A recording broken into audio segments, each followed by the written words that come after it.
Desde la muerte de Chiara Lubich, ocurrida el 14 de marzo de 2008, han pasado muchas cosas. La crisis económica y cultural, los países emergentes, la globalización. Antes de dejar el pontificado, Benedicto XVI dijo: "Se puede comprobar lo que es la Iglesia. No es una organización para fines religiosos o humanitarios, sino un cuerpo vivo, una comunión de hermanos y hermanas".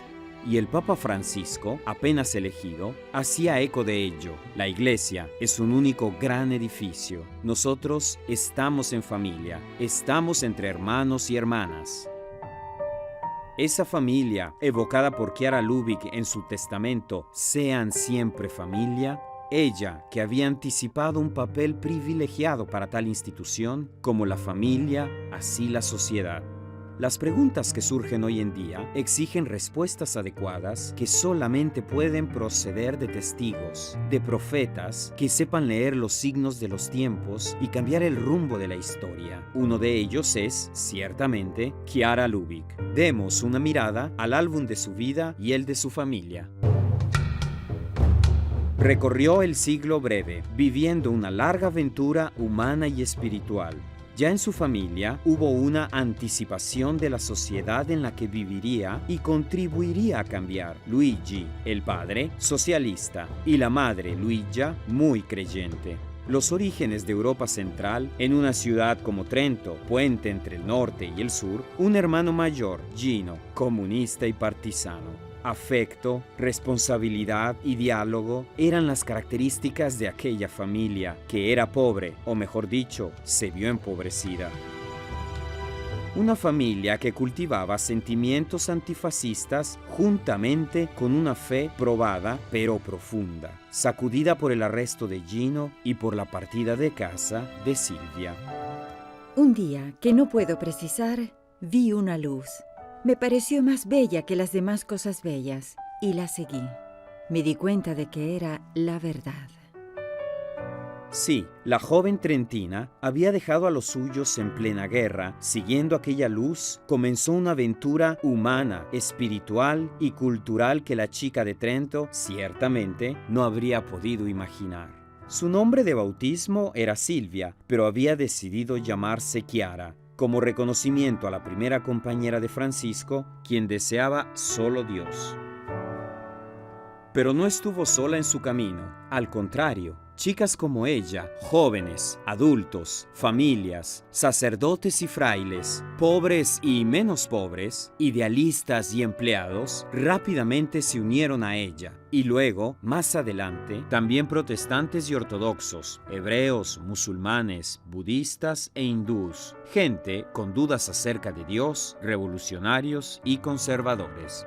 Cada uno, en contacto con Chiara, se sentirá protagonista en el rol que desempeña, en la situación en la que vive.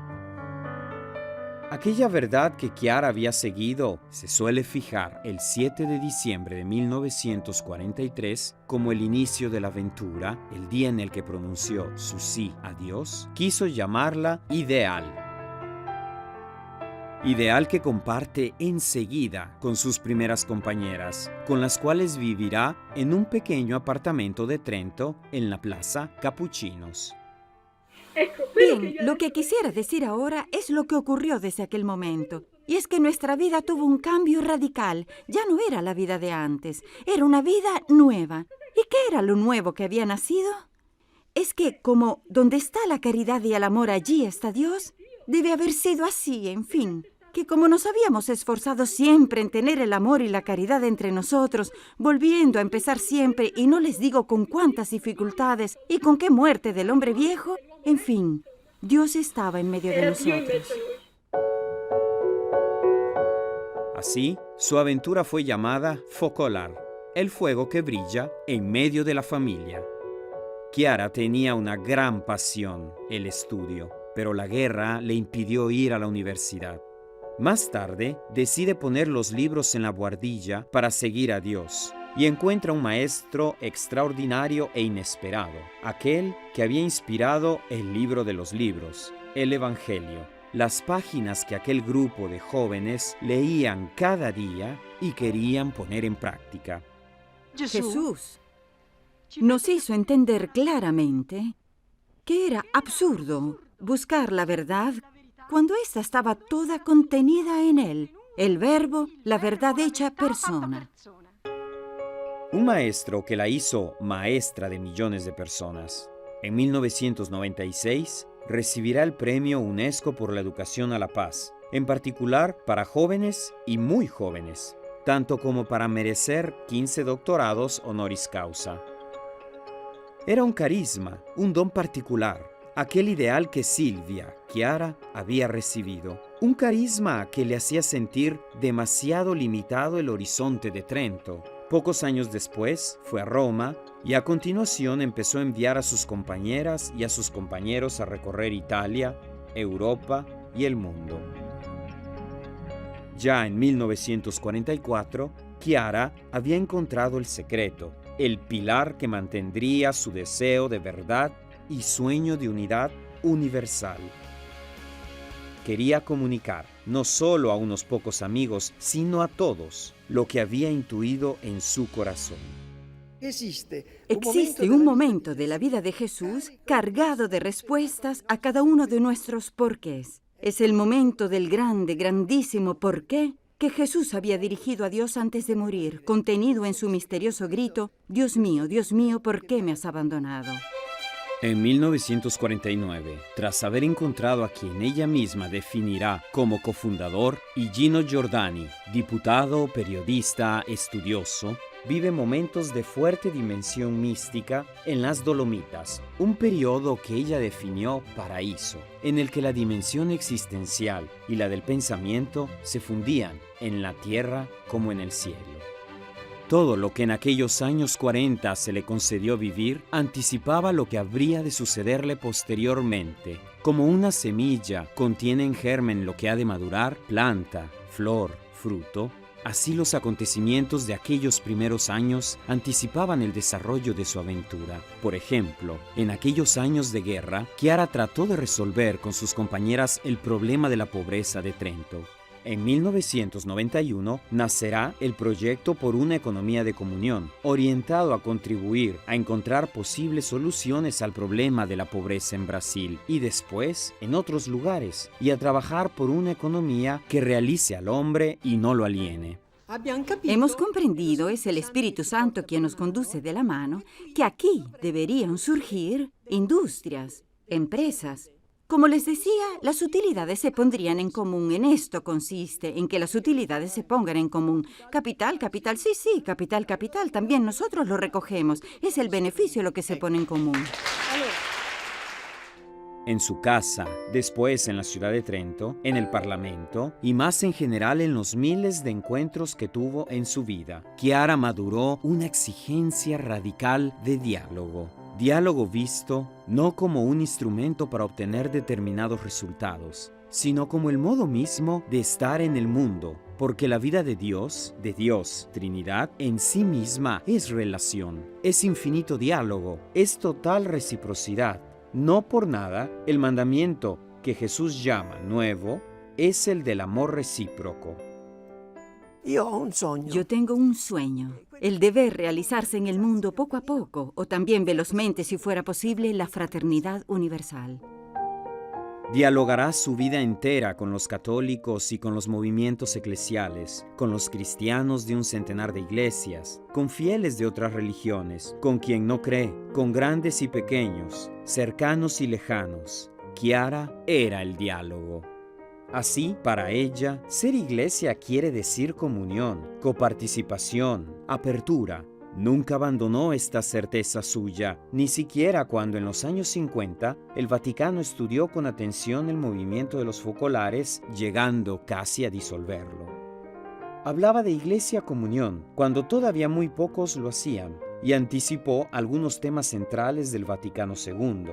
Estrechó relaciones ricas y creativas con los papas en Roma, pero también con el patriarca Atenágoras y luego con Bartolomeo, con los arzobispos de Canterbury y los responsables de las iglesias protestantes. En 1966, en Fontem, Camerún, inició una aventura común con un pueblo indígena en graves dificultades sanitarias. Comenzó así el rico capítulo del diálogo con fieles de otras religiones y culturas. Entra en mezquitas y sinagogas, templos hindúes y monasterios budistas. Encuentra hombres y mujeres de todos los pueblos, en universidades y fábricas, en palacios y ranchos. En la inmediata y frenética posguerra, trabajó activamente para que en la ciudad se evitaran venganzas y enemistades. En todas partes hablaba de fraternidad. Amaba su ciudad, pero sobre todo el ser ciudadano. No imaginaba seguramente que decenas de ciudades le concederían la ciudadanía honoraria. En 1996 fundará el Movimiento Político por la Unidad. Una ulterior expresión de la fraternidad en política es amar la patria de los demás como la propia. La más alta dignidad para la humanidad, de hecho, sería la de no sentirse un conjunto de pueblos a menudo en lucha entre sí, sino por el amor recíproco un solo pueblo, enriquecido por la diversidad de cada uno y que por esto custodia en la unidad las diferentes identidades. Su pensamiento, definido como una doctrina espiritual, no es una elaboración formulada en torno a una mesa, sino el fruto de una luz que se hace vida y que luego, a su vez, enriquece nuevamente el pensamiento. Una doctrina que desde 1991 es estudiada por la Escuela Ba. Ofrece indicaciones valiosas a las distintas disciplinas gracias a centros de cultura y a decenas de grupos editoriales en el mundo. Una de las últimas firmas que Chiara pone a un documento es para su última fundación, el Instituto Universitario Sofía. Ya estaba enferma. Un mes más tarde, muere. Cuando estaré ante tu puerta y tú me preguntarás mi nombre, yo no te diré mi nombre, te diré solo gracias por todo y por siempre. Este es mi nombre. Chiara no muere en soledad, muere rodeada de los suyos, de su familia más grande, de aquellos que en las últimas horas de su vida pasaron junto a la cabecera de su cama, en una larga fila de centenares de personas, niños y adultos, profesores, el vendedor de gasolina, el alcalde, una mujer musulmana. Una muerte madurada en el vértice de una vida que anticipó una santidad de pueblo, hacerse santos juntos. Una muerte en comunión, símbolo de una existencia consumida por el ideal de la unidad, por un carisma que hizo su entrada en la cultura contemporánea y en la historia, y que continúa dando su aporte a la sociedad y a la Iglesia y a la humanidad.